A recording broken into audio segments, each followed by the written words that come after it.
126편 1절부터 6절까지 같이 한 절씩 들어가겠습니다.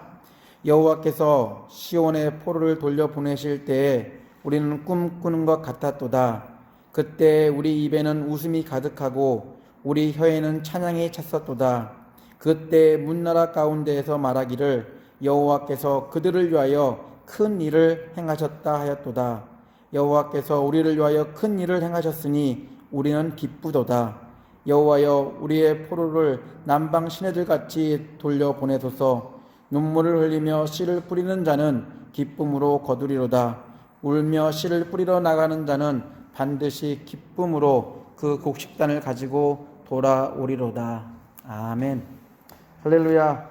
주일 예배에 나오신 여러분들을 우리 주의 이름으로 축복합니다. 매주 보는데도 반가운 것 같아요.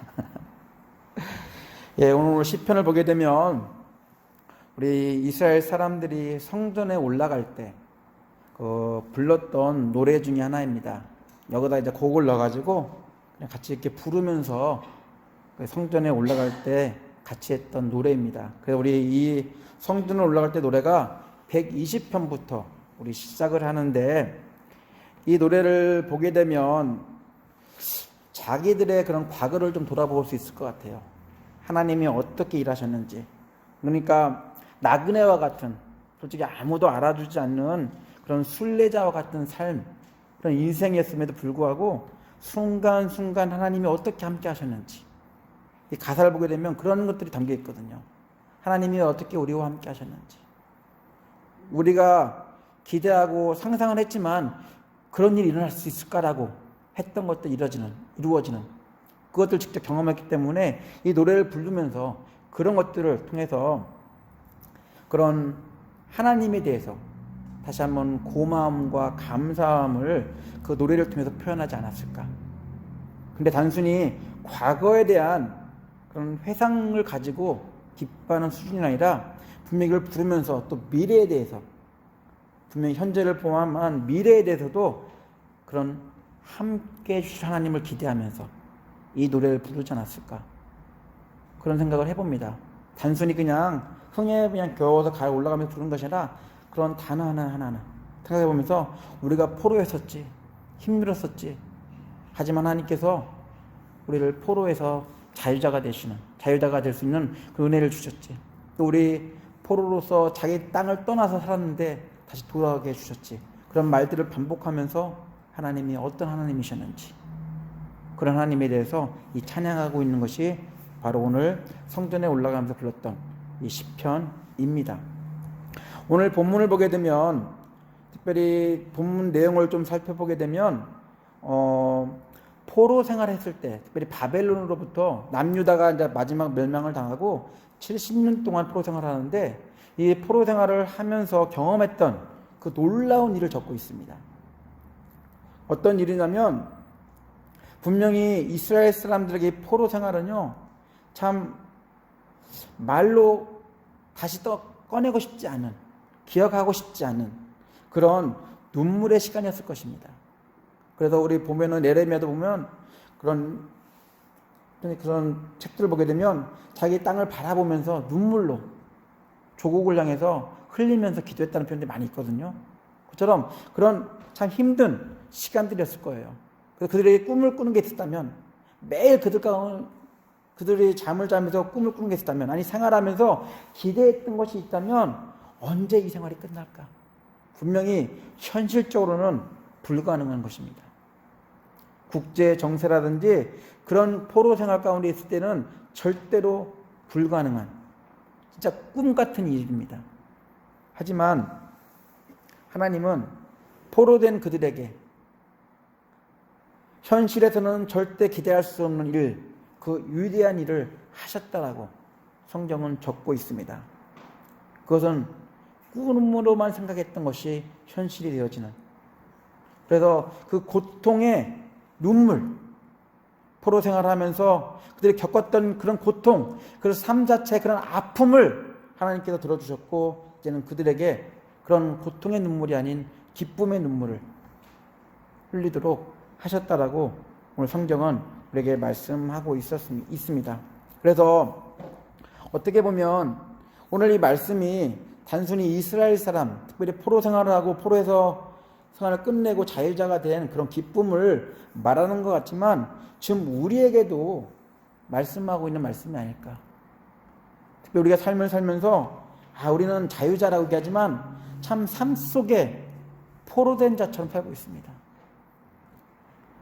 나도 모르게 그런 삶 가운데 살면서 포로가 되어서 그런 삶을 살고 있거든요. 우리는 꿈을 꾸며 기대를 하잖아요.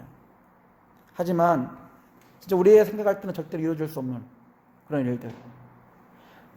참 우리가 말할 때는 부자가 되고 건강하고 잘 되는 것이 분명히 축복이라고 얘기할 수 있겠지만 성경에서 말하고 있는 것은 무엇이냐면요. 가장 먼저는 하나님과 관계 가운데 있는 것. 하나님께 예배 드릴 수 있는 그 자체만으로도 축복된 삶이라고 얘기를 하고 있습니다. 그런 입장에서 본다면 오늘 말씀을 통해 우리에게 하고 계시는 말씀이 있다면 그것은 무엇이냐면 우리가 오늘 이 말씀을 통해서 이스라엘 백성이지만 지금 우리에게 하고 있는 말씀으로 하나님이 우리에게 기대하는 것이 있다면 하나님이 하시는 위대한 일로 말미암아서 우리가 기뻐하는 것, 즐거워하는 것, 그런 삶이 되기를 분명히 우리가 하나님께 기대하고 있다는 것을 우리에게 말씀을 통해서 하고 있습니다. 그래서 이러한 기쁨이 넘치기를 오늘 말씀을 통해서 우리에게 하고 있다는 것입니다. 그래서 우리 생각을 해보세요. 오늘 말씀을 보게 되면 이스라엘은 포로 생활로 이스라엘 역사가 끝나는 줄 알았어요. 더 이상 이제는 나라가 희망이 없는 것처럼 생각을 했습니다. 독립해서 자유자가 된다는 것은 분명히 불가능한 일이었습니다. 하지만 하나님은 또 다른 역사를 쓰게 하셨다는 것. 그래서 고백이 그거예요. 이스라엘 사람도 하나님은 우리를 위해서 큰 일을 행하셨다. 주변 나라에서도 하나님은 그들을 위해서 큰 일을 행하셨다라고 분명히 그렇게 고백하고 있습니다. 그래서 그 자체만으로도 엄청 큰 일이었어요.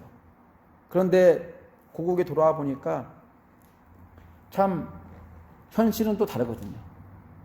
막상 돌아와서 보니까 전쟁으로 인해서 완전히 땅이 다 망가져 있는, 또한 아무 오랫동안 그 땅에 살지 않았기 때문에 그 땅이 황무지와 같은, 우리가 뭘 심어도 자랄 수 있을 것 같지 않은, 수확을 거둘 수 없을 것 같은 그러한 상황이었다는 사실입니다.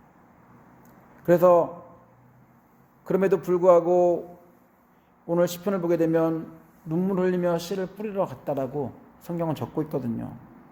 그래서 그걸 통해서 분명히 이 상황은 무엇인가를 나에게 줄 수 있을 것 같지 않다라는 그런 상황일지라도 하나님의 말씀에 의지해서 하나님을 기대하면서 그들이 눈물로 그런 씨앗을 뿌렸다는 것.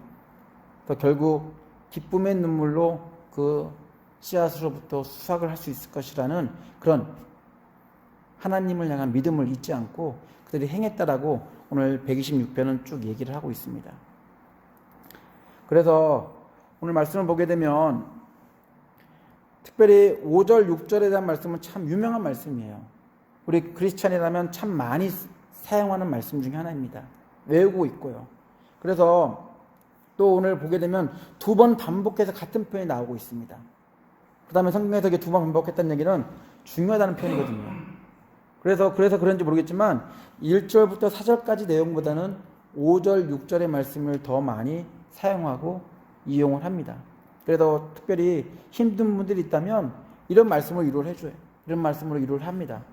그래서 지금 힘들지만 분명히 하나님께서 지금 힘든 상황 가운데 하시는 기도 들어주시고 응답해 줄 것이다라고. 그래서 이런 말씀을 통해서 위로를 참 많이 하거든요. 그래서 어떻게 보면 이 5절, 6절만 강조하다 보니까 1절부터 4절까지 하고 있는 말씀을 좀 우리가 잊어버릴 때가 있어요.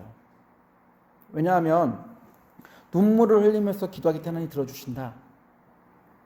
우리가 지성이면 감천이라는 얘기가 있잖아요. 지극적으로 내가 정성을 다하면 하늘도 그걸 도와준다는 그런 표현이 있는 것처럼 무엇인가 내가 이렇게 감정적으로 호소하면 하나님이 응답해 주시지 않을까라는 그리고 여기서 표현대로 한다면 응답해 주실 것이다라고 하면서 그들을 참 많이 위로합니다. 근데 우리가 놓치는 게 있어요. 분명히 그것도 참 중요해요. 하지만 1절부터 4절까지 내용을 이해해야지만 눈물의 의미를 우리가 알 수 있다는 것이에요. 단순히 그냥 내가 눈물을 흘리고 기도하기 때문에 하나님 들어주시는 것이 아니라 그 눈물 앞에 우리가 뭘 믿고 있는 우리의 신앙, 믿음이 있기 때문에 그 하나님께서는 분명히 우리를 기도를 들어주실 것이라는 그런 믿음을 가지고 기도하기 때문에 들어주시는 것이지, 우리가 단순히 눈물을 흘리기 때문에 하나님 들어주신다는 것은 어떻게 보면 우리가 잘못 알고 있는 그런 표현 중에 하나일 것입니다. 그래서 오늘 말씀을 쓰실 때 우리 좀 126편에서 말하고 있는 것이 무엇인지를 좀 잘 이해하고 쓰면 너무 좋을 것 같아요. 단순히 분명 하나님께서는 눈물을 기억하실 것입니다. 눈물을 닦아주실 것입니다. 라고 말씀하는데 그거에 대한 근거는 신실하신 하나님이 우리가 믿기 때문에 하나님께서 우리의 눈물을 기억해 주실 것이고 그 눈물의 간구를 들어주시고 그 눈물을 기쁨의 눈물로, 그런 아픔과 슬픔의 눈물이 아닌 기쁨의 눈물로 바꿔주실 것이다라고 우리가 분명히 얘기해야 되지 않을까 그런 생각을 해봅니다. 그래서 말씀을 준비하면서 좀 눈물에 대해서 좀 퀘스천 마크가 생겼어요. 이 눈물이 무엇인가? 그래서 좀 검색을 해보니까 그냥 눈을 보호하고 청결을 유지하기 위해서 눈물샘에서 나오는 분비물이라고 되어 있습니다. 그냥 생물학적으로 그냥 이 분비물을 통해서 눈에서 느끼는 자극에 따른 그런 여러 가지 눈을 해치는 것으로부터 보호하기 위한 단순히 그런 수준으로 되어 있습니다. 그래서 눈의 건강을 유지하러 돕는 게 이 눈물의 역할이라고 되어 있고요. 특별히 사람들과 같은 우리 포유류들은 다 이 눈물을 통해서 눈을 보호한다고 합니다. 그리고 단순히 눈물은 눈을 보호하는 차원도 있지만 눈물에는 3가지 종류가 있다고 그러는데, 우리 단순히 그냥 눈을 보호하기 위해서 눈물을 흘림으로써 이런 박테리아라든지 그런 감염이 되지 않게 하는, 우리가 눈이 아플 때는 우리가 눈물들로 된 걸 뿌리는 것처럼 그런 보호하기 위한 눈물이 있고요. 또 외부적인, 어떻게 보면 그런 상황에 따라서 반사적으로 흘리는 눈물이 있다고 합니다. 그것은 무엇이냐면 양파를 깔 때 나도 모르게 눈물이 막 흐르잖아요. 그래서 이런 양파를 깔 때든지 매운 거를 먹었을 때 몸에서 나오는 그런 반응들, 이런 반응들이 있고요. 또 한 가지는 감정적인 표현을 할 때 나오는 눈물이 있다고 합니다. 그래서 우리 분노라든지 슬픔이라든지 기쁠 때 너무 기뻐도 눈물이 나오고 또한 너무 슬퍼도 눈물이 나오고, 분노가 생겨도 이걸 주체하지 못해서 나도 모르게 눈물로 호소하는 그런 일들이 있다고 합니다. 그래서 이런 3가지 종류, 그냥 단순하게 눈을 보호하는 차원도 있지만 또한 외부적인 그런 상황에 반사하는 그런 것들 위해서 눈물을 흘리는 것도 있지만 또한 감정을 자극하는 그런 눈물도 있다라고 합니다. 그래서 최근에는 이런 인터넷이 너무 발달되다 보니까 인터넷을 통해서 그런 눈물로 호소하는 일들이 참 많아졌어요. 그래도 들어보니까 너무 불쌍하고 너무 애틋하니까 나도 모르게 그들을 돕고 싶은, 근데 나중에 알고 보니까 거짓 눈물들이 참 많이 있었다는 것. 많이 도와주고 보니까 나중에는 결국 그 돈은 다른 데 쓰고 있고 다른 일을 하고 있다는 것을 우리가 볼 때가 참 많이 있습니다. 그래서 우리 감정에 호소하는 그런 눈물은 힘은 참 큰 것 같아요. 나도 모르게 그 눈물 보면서 같이 감동도 되고 공감도 되고 또 그것에 대한 같은 이해를 통해서 그들을 돕고 싶은 바로 그런, 그래서 어떻게 보면 눈물은 좁고 넓은 의미에서 눈을 보호하는 차원도 필요하지만 우리의 감정을 표현하는 그것도 이 눈물 안에 담고 있다는 것. 그래서 어떻게 보면 눈물이 말보다는 큰 힘을 발휘할 때가 참 많이 있습니다. 말 안 하고 눈물만 흘려도 나도 모르게 그런 상황에 대해서 같이 공감하는 게 생길 때가 많이 있거든요. 그래서 이런 눈물이 여러 가지 종류가 있지만 우리 마지막 감정에 호소하는 눈물, 분명히 이것만 봐서 우리가 아까 제가 제일 처음에 말씀드렸던 그런 감정을 가지고 감정을 호소하는 그런 눈물의 기도가 하나님의 응답과 관계가 있을까? 분명히 우리가 힘들고 어렵기 때문에 그런 분노를 참지 못해서 슬픔을 이기지 못해서 흘리는 그 눈물, 그 눈물이 하나님에게 먹혀 들어갈까? 라는 질문을 제가 말씀드린 것처럼 5절, 6절만 가지고 가면 분명히 이 질문에 대한 대답은 맞습니다라고 할 수 있겠지만 전체 126편의 1절부터 4절까지 하고 있는 말씀을 보게 되면 그것보다는 더 위에 개념으로 우리가 이해해야 되지 않을까. 그것은 무엇이냐면 우리의 눈물, 감정의 호소 때문에 하나님 들어주시는 것이 아니라 하나님의 신실하심 때문에 하나님이 우리를 위하여 주어는 하나님이세요. 우리가 하나님을 위해서 뭐 한 것이 아니라 하나님이 우리를 위하여 하신 일 때문에 우리가 기뻐하고 즐거워하겠다고 말씀하고 있거든요. 우리는 할 수 없는 일들, 우리로서는 감당할 수 없는 일이지만 하나님으로서는 가능한 일들을 통해서 우리가 기뻐하고 감사할 수 있다는 것. 그래서 우리가 힘든 상황 가운데 눈물을 흘리더라도 하나님께서 그 눈물 때문에 우리를 들어주신 것이 아니라 그 눈물 안에 담고 있는 하나님을 향한 신뢰, 하나님을 향한 믿음 때문에 하나님께서 그 기도를 들어주시고 응답해 주신다는 것. 그래서 성경은 우리에게 분명히 말씀하고 있습니다. 그래서 우리 이 말씀을 우리가 좀 기억해야 될 것 같아요. 분명히 불가능한 꿈인 것 같지만 하나님이 하신다면 불가능은 없다는 사실입니다. 우리가 할 수 있을 것 같지만 나중에 돌아보면요, 우리가 한 게 하나도 없거든요. 다 하나님이 하셨다는 것. 이보다 더 큰 우리의 믿음의 고백은 없을 것입니다. 하나님이 하셨습니다. 그러므로 우리는 기쁩니다. 즐겁습니다. 행복합니다. 감사합니다. 그래서 우리 1절부터 3절까지 저희가 읽었는데요. 쉬운 성경은 좀 쉽게 이렇게 풀어 쓰고 있습니다. 제가 한번 읽어드릴게요. 한번 보시기 바랍니다. 여호와께서 포로들을 시온에 돌아오게 하셨을 때 우리는 꿈을 꾸는 것 같았습니다. 우리의 입은 웃음으로 가득 찼고 우리의 혀는 기쁨의 노래로 가득 찼습니다.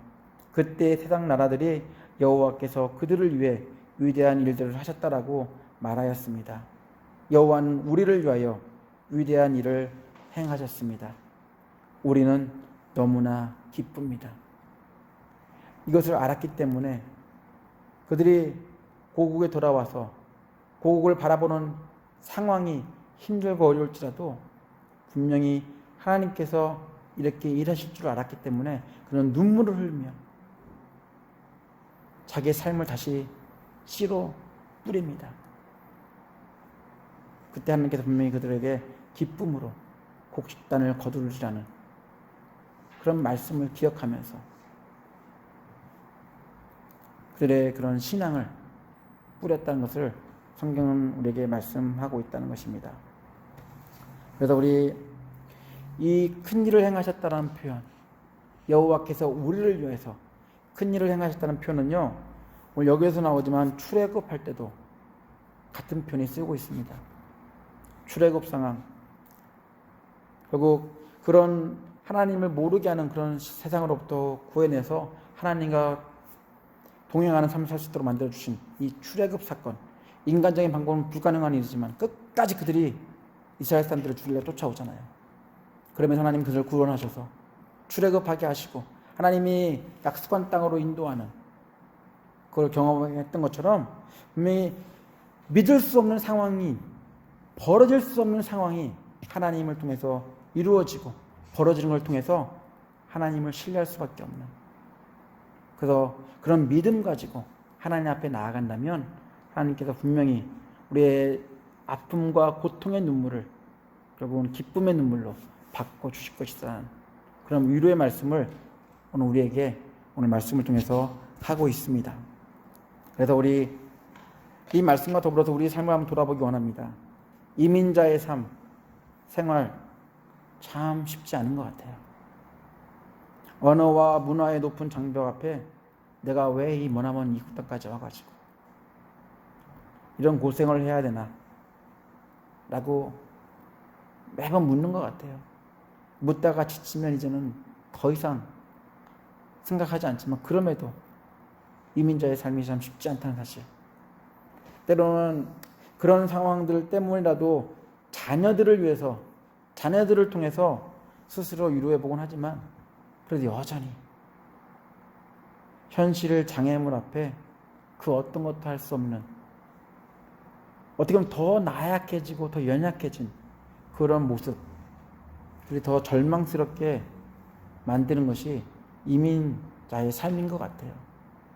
분명 한국에서는 좀 다를 수 있겠지만 요즘 한국 돌아가는 상황은 한국도 마찬가지인 것 같긴 하지만 저는 이민자의 삶은 참 너무 힘든 것 같아요. 그런 이제는 시간이 흘러서 눈물의 시간들은 보내지 않을지라도 이 고단한 몸 때문에 지쳐있는 우리 육체의 모습 때문에 더 힘든 시간들을 보내고 있지 않나. 눈물을 흘리는 것 같지만 하나님이 듣고 계시는지, 하나님이 그 눈물을 닦아주실 마음이라도 있는 건지라고 들 때가 참 많이 있고요. 우리 주변에서 일하는 여러 가지 일들을 통해서 하나님이 우리의 기도를 들어주고 계시는지, 성경에서 말하고 있는 이 위대한 일을 하고 계시는지라고 의심이 들 때가 참 많이 있습니다. 그렇지만 오늘 성경을 통해서 우리가 하고 있는 말씀이 있다면요, 그럼에도 우리 인생에게 위로가 되는 그런 희망과 기쁨이 있는 이유는 바로 일하시는 하나님이 계시기 때문입니다. 우리 눈에는 보이지 않지만, 우리가 직접 느끼지 못하지만 하나님은 지금도 역사 가운데 일하고 있다는 사실을 우리가 기억한다면 분명히 우리가 이 세상을 살면서 그 무엇보다 그런 위로 가운데, 기쁨 가운데 살 수 있지 않을까, 그런 생각을 해봅니다. 분명히 복권을 맞은 것도 아니고 힘들 때마다 참 생각을 많이 하는 게 그런 거거든요. 한 번에 그냥 대박 나는 거. 복권은 맞지 않을지라도 또 그런 경우도 있죠. 가라지 세일 갔는데 그냥 별 현찮게 보였는데 그걸 사서 보니까 나중에 보니까 그게 엄청 비싼 물품이었다는 사실. 분명히 그런 것들은 우리 인생 가운데 벌어지질 않지만 분명히 현실에서 우리가 믿는 그 하나님은 신실하신 하나님이심을 날마다 우리에게 보여주고 있는 사실을 우리가 잊지 말아야 할 것입니다. 우리가 인생 가운데 신실하신 하나님으로부터 은혜를 경험했다면 현재의 삶 속에서 경험하는 수고와 고통, 좌절과 낙심, 그리고 기다림의 순간이 있을지라도 하나님의 약속에 근거한 믿음으로 말미암아 하나님이 일하신다는 그런 소망을 놓지 않는 이유가 될 것입니다. 하나님의 신실하심. 우리는 기분에 따라, 감정에 따라 변하지만 하나님의 신실하심은 절대 변함이 없기 때문입니다. 한 번 약속하신 것은 분명히 어떠한 일이 있어서 지키시는 분이시고요. 그분께서 분명히 오늘 이스라엘을 통해서 역사하신 것처럼 우리 삶 가운데서 분명히 역사하신다라고 우리에게 말씀하고 있습니다. 하나님의 신실하심의 근거에 이스라엘은 하나님이 이루실 회복을 기대했습니다. 그들의 기대는 비가 내릴 희망이 없는 상황 속에서도 가지고 있는 씨를 뿌리러 황무지로 나가는, 눈물을 가지고 그 씨를 붙들고 황무지로 나가는 그런 모습으로 그려지고 있어요. 분명히 이 씨가 진짜 뿌리를 내려서 수확할 수 있을 만큼, 추수할 수 있을 만큼의 그런 우리의 희망산일지 몰라요. 우리의 꿈일지 모릅니다. 하지만 신실하신 하나님 바라보면서, 우리 위로해 주시고 우리 힘주실 하나님 바라보면서 그들은 눈물로 그 씨앗을 뿌리면서 자기의 무너진 그 도성과 같았던 그 이스라엘을 세우는 그런 일들을 해나갑니다. 모든 것은 다시 시작해야 되는 환경과 현실을 극복해야 되는 그런 상황일지라도 이스라엘 사람들은 그 신실하신 하나님 바라보며 오늘 1절부터 4절까지 하신 하나님의 그 일들을 기억하며 5절, 6절 우리 삶 가운데 그 신실하심을 믿으며 우리 인생의 눈물의 씨앗을 뿌렸다는 것. 두 번 강조해서 말하고 있다는 것은 이제 우리의 삶도 이런 것이 필요하다라고 이야기하고 있다는 것입니다. 눈물이라는 단어 참 많은 의미를 담고 있습니다. 당장은 현실에 대한 두려움과 불안함을 내포할 수 있습니다. 하지만 우리가 기억해야 될 것이 있다면 성경은 눈물로 끝나지 않고 기쁨으로 마무리하고 있다는 것입니다. 그래서 우리가 기뻐할 수 있는 이유가 바로 여기에 있습니다. 우리의 눈물로 가득한 우리의 삶 속에서 믿음의 씨앗을 뿌린다면 하나님께서는 반드시 기쁨으로 거둘 수 있도록 우리의 삶을 축복해 주실 것입니다. 우리의 눈물을 닦아주실 하나님이 계심을 믿고 그 하나님을 신뢰한다면 하나님께서는 우리의 삶 가운데 엄청난 일, 오늘 성경의 표현대로 위대한 일들을 행하실 것입니다. 우리의 눈물을 닦아주실 뿐 아니라 기쁨으로 우리의 삶을 충만케 하시는 것들을 우리의 삶을 통해서 경험할 수 있도록 하나님이 도와주실 것입니다. 오늘 우리의 말씀의 제목처럼 우리는 기쁘도다. 왜? 신실하신 하나님이기 때문에.